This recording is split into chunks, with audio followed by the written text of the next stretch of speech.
right, welcome back to our Faithcast podcast. We're discussing all things theological, practical. This is a ministry of Faith Baptist Church here in Visalia. And this is the second installment of our podcast, so it's good to be here. I really enjoy doing this. Had a great conversation with Shiloh last time. By the way, this music that we intro with is not the music that we are planning on doing. So if you have suggestions on what we should do, let me know. I still haven't had time to put some thought into it. But anyway, my name is Eric Northuck. I am one of the pastors here at Faith Baptist Church. And today I have another one of my sons, Zach, with us. Or he and his fiance, Christy, are planning on getting married in October. And as they go through premarriage counseling, one of their requirements is to interview another husband, or Zach's job. Zach has to interview someone. So I thought, well, why don't we see if we can make this into a podcast? We'll see how this goes. It might be a disaster, but we'll give it a try. So anyway, Zach, welcome. Oh, thank you. Yeah. How many days, how many hours, how many minutes? About 70 days, 14 hours, 10 minutes, and 31 seconds, and 12 milliseconds. Did you just make that up? Yeah, I just made all that up on the spot. Okay. I don't think Christy will come through, but I'll bet she knows. She's sitting right next to Zach. Do you know Christy? 68 days. 68 days. Huh? 9 weeks. 9 weeks. 9 weeks and 6 days. Yeah. 9 weeks and 6 days. Well, that's exciting. All right. And so Zach has the task of becoming a prepared, godly husband by then.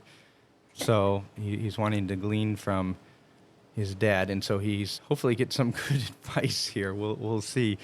It's being a godly husband is a lot of work, and it requires dying to what is natural. It definitely doesn't come natural. So I think you're starting to figure some of this out as you've been dating. Is that right? Yeah, some of it. I mean, there's times where it's been stumbling and, maybe fallen into the mud a couple times, but Yeah. after a while you get the hang of it, and then you realize you don't really know anything at all in a couple more weeks. No, it really is just a progress of learning and taking the time to listen, I think. Yeah. Yeah. Well, let's go ahead and launch into your questions and see how far we can get with this. So go ahead and hit me with the first one. All right. So the first question is, what are a godly husband's responsibilities to his wife?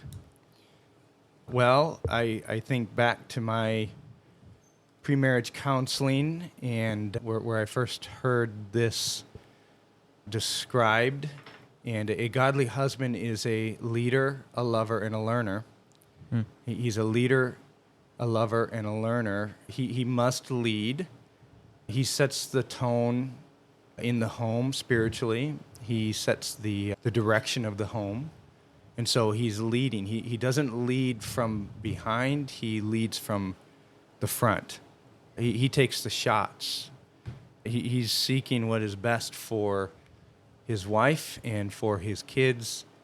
And he's making sure that as he leads, he is being faithful in that leading, according to Scripture. And there's a lot of examples of this. And there's some great books. Like MacArthur's got a book on leadership I think is really helpful. There's some great principles for leadership that apply to that part of being a man. And one of the things I think that young men mistake for leadership is when they say things like, well, since I'm the man of the home and I'm supposed to lead, you have to do what I say. And that's where the second part of that leader, lover, learner comes in. You have to be a lover. This is not about you. It's not about what you want, how you want it, when you want it. And so think Philippians 2, right? Right. Think of Christ. Think of the example in John 13 where he gets down and he takes on the form of a slave. That's really what this kind of leadership is. It is to set the tone of love or to love your wife, and that's exactly what is commanded. Husbands, love your wives just as Christ also loved the church and gave himself up for her. It's self-sacrificing. It's interesting. Before that, it says in Ephesians 5:22, wives, be subject to your own husbands as to the Lord. And so the wives are to be submissive to their husbands, but the husbands are to lead in such a way that their wives would desire to submit.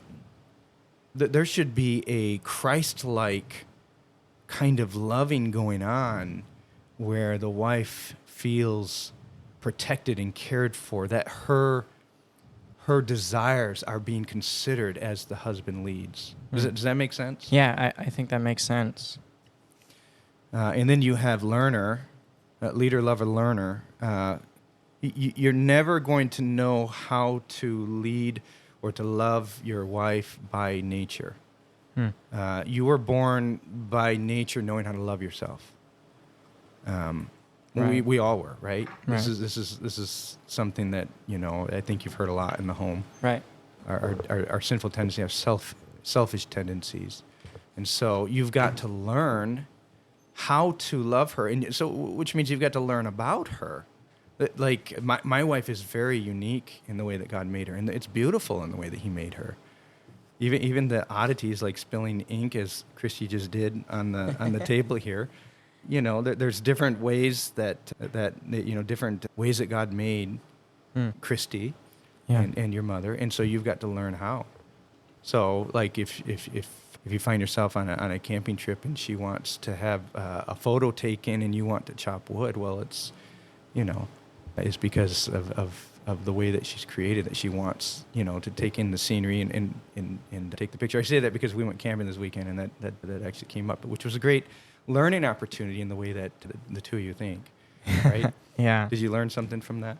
Yeah, I learned a couple things. One, you just got to die to yourself. Yeah. Why not take the picture? And then the other is, I learned that being in a pastor's family is like the Miranda rights. Anything you say, canon, will be used against you in court. You may be turned into a sermon analogy, but in reality, it's very useful because you learn how to respond better the next time. Yeah. Yeah, it's true. You learn. Okay, so what's your next question? I mean, is that satisfying there? Yeah, I think that's satisfying. Leader, learner, lover, or leader, lover, order. learner. Leader, I think lover, it flows learner. off the tongue. Leader, lover, learner, better like that. I don't know why. Huh. But anyway, yeah. So the next question is, what does the Bible mean when describing the man as the head of the home? Well, that goes back into what we've already talked about some. He's the one who will be held accountable. So go to Ephesians 5, and you see this. The husbands, love your wife, verse 25, just as Christ also loved the church and gave himself up for her, so that he might sanctify her. Right. Now, Jesus came, remember in John 13, he's washing the disciples' feet, and he says, he's already made them clean, right? And now he's, in a sense, he's sanctifying. So he's taking on the form of a servant or a slave, and he's doing what is necessary to sanctify them. And in this way, the husband follows that example. What is it that your wife needs? And I think this is where a lot of men fall prey to this idea that can just sort of make decisions and go with it. But the whole goal is that his wife, he's going to present her before Christ one day. He's going to give an account. Yeah. And there's this desire for joy in that day when you give an account for your wife, where you can say, well, with Jesus, look at her. Look how beautiful she is. Right. Look at how she has grown in grace and knowledge. And it will be this moment of exuberance, because you will have, if you've led her well, you have given your life to help her grow, which means you need to be ahead of the game. Right. You need to be work. Some people say, "Well, I married out of my league. I married up." Well, then you've got more work to do. You better catch up, buddy. Right? Because you've got to lead the way in this. There's just no excuses. Yeah, you got to find a way to step out in front. That's right. You got to be in front. You got to take the shots. You got to be seeking that she, her sanctification, that he might present her to himself, to the church in all her glory, having no spot or wrinkle or any such thing, so that she'd be holy and blameless. There's the goal right there. It's such a beautiful thing. All right, what you got next? The next question is, what is involved in being the manager of the home? I think that this depends on that learner part of your wife. Some women have natural tendencies toward one way or the other in the home. I think the husband needs to be aware of what is going on in the home, and he needs to be assured that things are operating according to the scripture. So what is the instruction for the home? Titus 2, the older woman instructing the younger woman, and then you have the young men at the end of that list there in the household code. And so the goal is to have children who are walking in obedience. And this comes out in different ways. I mean, it could be, in the way that they are, managing themselves. Whatever it is, the end goal is that you are raising up children who are being nourished and admonished in the Lord. And I think that as a man, you need to be aware of the end goal and aware of what needs to happen, and then you provide the help so that whatever your wife needs, because you can't, ideally, and I think biblically, ideally the man is out, like Adam, he's the gardener, the wife is the helper. Ideally, the wife is managing in the home and helping and raising those children, but I think as a man, like, again, you're accountable to it, right? For all this stuff.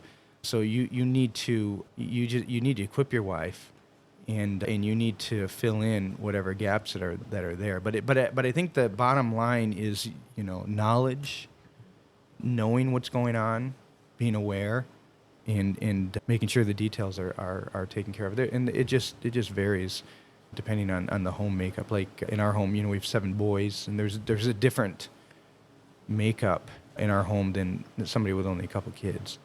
So what you got next? How can you know and fulfill your wife's needs? Learn. Yeah. Learn. I see a pattern coming ask her questions. That's right. Learn. Yeah. So far, we haven't left off of leader, lover, learner, have we? Yeah. You gotta learn. You gotta find out how she ticks, who she is.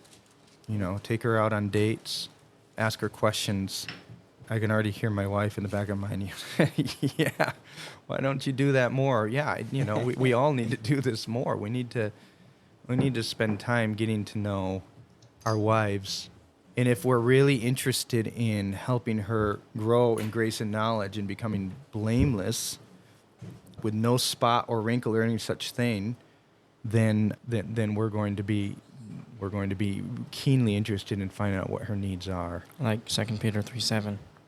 Yeah, 2 Peter 3:7. Since you referenced it, let's go there. 2 Peter 3:7. 1 Peter 3:7. Okay. Right, 1 Peter 3:7 says, "You husbands in the same way live with your wives in an understanding way as with a weaker vessel, since she is a woman, and show her honor as a fellow heir of the grace of life, so that your prayers will not be hindered." Yeah, that's a convicting verse right there. Right. You find yourself feeling like your prayers are empty, and they're not going anywhere, and perhaps it's because of the way you're treating your wife. You're becoming selfish. Men tend this way, right? Just tend towards selfishness. And so to be a leader, lover, learner means there's no place for selfishness. All right, what else you got there? The next question is, how can you develop a deep friendship with your wife? This is an interesting question. Yeah, well, what would you say? You answer this. I mean, I don't really want to avoid the categories that we've been establishing. I think this is learning about her. I think the more you learn about her, the more you understand what kinds of things you enjoy doing together. Yeah. What kind of things maybe, maybe she might want to do that by herself instead of with me. Right. Like, I don't know, clothes shopping or something. Right. Is that what you're hoping for? No, not at all. I love to go clothes shopping. Okay. But just certain things like that where you find the commonalities and discussions and topics that you both agree on. Yeah. I think along with that is you've got to be careful about belittling the things that your wife loves to do or the way she thinks. You can't just sit there and make a joke out of her. And I think sometimes guys do this. One time I think I was at I remember I was at a checkout lane and some lady was, I don't remember what it was, and I made a joke just trying to be friendly with her because she was talking about her husband, so I made a joke about my wife, and my wife was there. And I wasn't being serious, but my wife talked to me afterwards. She's like, "Why did you do that?" Huh. And it was just belittling to her, which I wasn't trying to be, but I don't remember what the joke was, but I realized then that, it's not funny. If you're going to develop a deep friendship with your wife, she needs to know that you care about what she thinks. You're not belittling her, that you find the oddities or the unique ways that she's created. That's those are the things that make her special. And just be encouraging to her. I think we need to be more encouraging as men. Right. I agree. All right, we're moving right along. Yeah, only a couple more questions, or a few more. How can a husband provide leadership? And this is actually right along with what you were just saying about not demeaning her. How can a husband provide leadership without demeaning or quenching his wife's initiative and creativity? Yeah, that we'll just continue what we were saying about not belittling, but it reminds me of Barnabas. The Barnabas is his name, but why my mind is going blank right now. Encourager. Right, but I was trying to remember what his name was. Joseph, is it? Yeah, So his name isn't Barnabas, right? His name is literally son of encourager. So here's this guy who is so good at encouraging people that it becomes his name. The Bible records this for all of eternity, that here is the son of encourager. What a reputation, you know. And I think we need to work on this more, that we are encouraging our wives. Obviously, we don't want to lie when they're acting in ways that are wrong, but there needs to be an encouragement toward what is good and what is right, what is true, helping them grow in grace and knowledge. I don't know about you, but when I read this question, I immediately thought of house decoration. House decoration. Where, as men, we rarely have a knack for how things look and how things should be decorated and what looks good even. Right. So oftentimes we think purchases that, to put on walls or ledges can be frivolous and unnecessary. So I think the woman's natural tendency to decorate is part of that initiative and creativity. But how can a husband provide leadership in that area where maybe it's not necessary, but, based on finances or something like that? Well, you've got to, and every situation is unique. You've got to, of course, take into account your budget and all of these things. I mean, if you're just being frivolous with the money that you can't afford to have, especially if you're aiming towards something, like I do think that there are financial principles that need to be put in place when you're talking about this kind of stuff. Sometimes the creativity and what you're describing about decorating, it can have an impact on the budget that's not exactly good. And I think that's what you're getting at here. Well, not necessarily. Just the husband may think it's not good, but right. Without even looking and checking, or it could be anything. I'm just thinking where the husband's thinking practically and the wife is thinking more creatively. Okay. I just use an example to help phrase it. Okay. Well, I was going to say that that as a husband, I think one of the things you can do to show trust to your wife is to, not to be checking on all her purchases all the time, but helping her understand the budget needs. This is why you get a family budget. But that's where I was going with that. But here you're talking about the difference in personality. Where a wife wants to make her home a home, and the husband's like, what do we need? Right. What do we need that for? I would just say this, like, man, like, just let her go. You're not going to regret it, I don't think. I mean, in most cases. I mean, maybe you will. I don't know. But regardless, there are so few things I think as beautiful as, coming home after a long day's work to a home where your wife has worked to make it just right. Yeah. So it has nothing to do with practical. It's just, I don't know, there's beauty there. Like, this is who she is. right? This is, she's making your home her home. Why wouldn't you want her to do that? You're dwelling together in unity and in love. And I don't know. I just think it's a beautiful thing. Yeah, that's exactly what I was going for. Sort of, because I'm not the one that answered the question. But the next one is, what are the most important factors in being a good husband? I feel like some of these are repeating. Yeah, this is why when you get premarriage counseling and they boil it down into something like leader, lover, learner, what you discover is that it covers a lot of this stuff. If you would just apply those three things, you're going to find a lot less trouble in your home, a lot less conflict. But what was the question again? The most important factors in being a good husband. Well, okay, look, number one, you've got to be working on your own growth and godliness. You have got to be working on your relationship with Christ.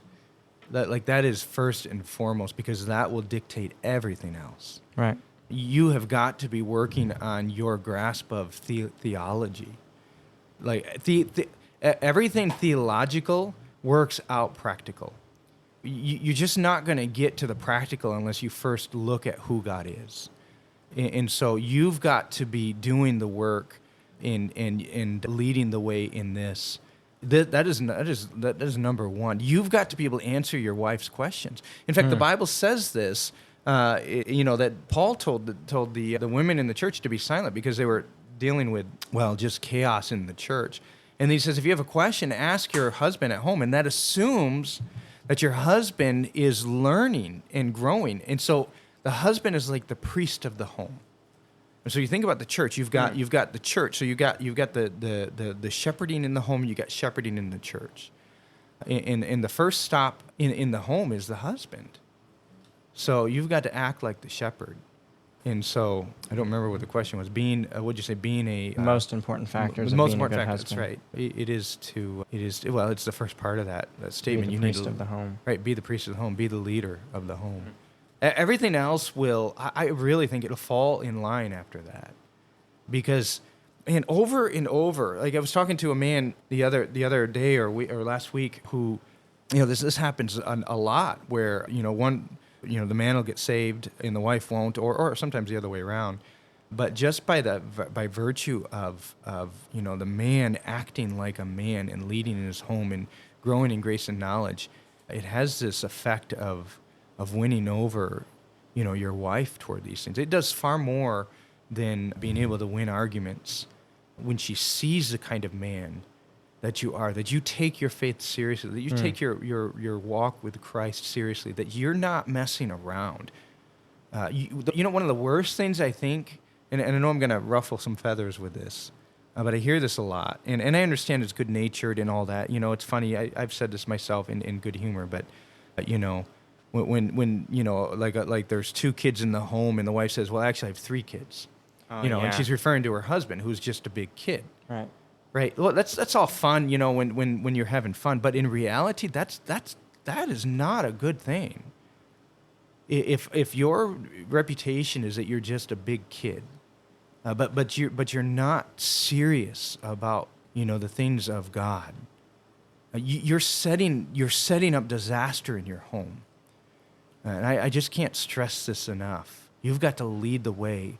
Prioritize spiritual things. Spirit first, flesh. Spirit is greater than flesh, right? Spirit works out into flesh. Right. So if you prioritize spiritual things, it will have an effect in the fleshly ways in your home. It'll take time. It's a long game, but the payoff is so worth it. Just one more question. How can a husband help his wife in her growth in God-given potential? Yeah, so in theology, we talk about potential versus pure act, right? Right? Right, Yeah, right. You know what I'm talking about. God is pure act. Mm-hmm. Humans are what? Potential. Humans are potential. So that means that God doesn't change, but humans do. And so God is a perfect being, right? There is no such thing as a human being, technically, right? We're all human becomings. We're human becomings. And so each of us have potential, and that potential is working toward being like Jesus, right? That's what Jesus is making us into. We will be made like him. And then I think it will be an eternity of becomings, because we are always changing, always growing. Yes, we'll be made perfect in that we won't morally sin, but our knowledge will continue to grow. And so this goes back into, again, that acronym, or that is an acronym, I guess, leader, lover, learner. Right. Like, you want to help her grow in grace and knowledge. You want her to reach the potential, and that potential, again, Ephesians 5:26, is that she is blameless and spotless before Christ. That's the goal. That's the potential. There's no greater potential than that. I know we live in a day where feminists say, your greatest potential is to, get a career and do all this. But that's nothing. Like, so what? Like, how many women are going to stand before Christ one day and go, "See, look, Jesus, I was a really good banker." Right. Right? And I'm not belittling banking. I'm not saying that. You hear you understand what I'm saying, right? Like, the greatest goal is to be like Jesus. And so the husband, his job as the spiritual leader of the home is to help his wife get there. And so he is, again, setting that spiritual tone, but leading in the Bible, reading, teaching. And there's different ways that works out. People have different ways that they, men in the home are reading the Bible and such. But the goal is seeing where your wife is and accepting her for who she is and where she is. It's okay where she's at, right? It's okay if she's, if she's not quite at the level of you, or the other way around. But you're seeing what she needs, and you're aiming for her growth in grace. Does that make sense? Yeah, I think that does make sense. Is that the end of your questions there? That was the last question. All right, so if you apply those, you'll be the perfect husband, right? No. So what is it that we could sum all of this up? Because you've noticed we've been on repeat. We've mentioned this a couple of times. What was that acronym? Do you remember? The 3 words that we're doing are leader, lover, and learner. That's right. The husband is the leader, the lover, and the learner. And every question you have when you come to biblical counseling, you just have to ask yourself a question. How can I lead? How can I love her? And how can I learn her? That's right. I always forget the title of this book. You've read it, Zach. Maybe you can remember the husband book. Which the one? The Exemplary. The Exemplary Husband. I keep wanting to say The Excellent Husband. No, that's the... It's The Excellent Wife. And it's right there, Martha Peace, which I recommend that all women read through here. An excellent book. And then The Exemplary Husband by Stuart Scott, probably the best book I've ever read. I would say hands down on husbanding, or husbandry, whatever you say. So I would recommend that. The Excellent Wife by Martha Peace and The Exemplary Husband by Stuart Scott. And then also I would recommend Wayne Mack's Marriage God's Way, which you and Christy are going through. Yeah. Wayne Mack's Preparing for Marriage God's Way. Wayne Mack's Preparing for Marriage God's Way. Yeah. This is where I got all the questions out of from. This is where Dan's taking us through. Yeah, so Pastor Dan is taking them through that book, Wayne Mack, and I went through that, only different form of it, version of it, when we were going through marriage counseling, and it is an excellent book. So if you're struggling in your marriage, or you just want to go through a pre-marriage counseling thing, do the work in that. Just buy the book, and you and your wife go through it. And then both of you, The Excellent Wife by Martha Peace and The Exemplary Husband by Stuart Scott. And I think you'll find that all of the principles in there sum up to leader, lover, learner. So, all right. Yep. Are we done? That's it. All right. Let's do the music thing here. There we go. Well, thank you, Zach. Hopefully this has been helpful. Yeah, I think it's been helpful. All right. see you next time.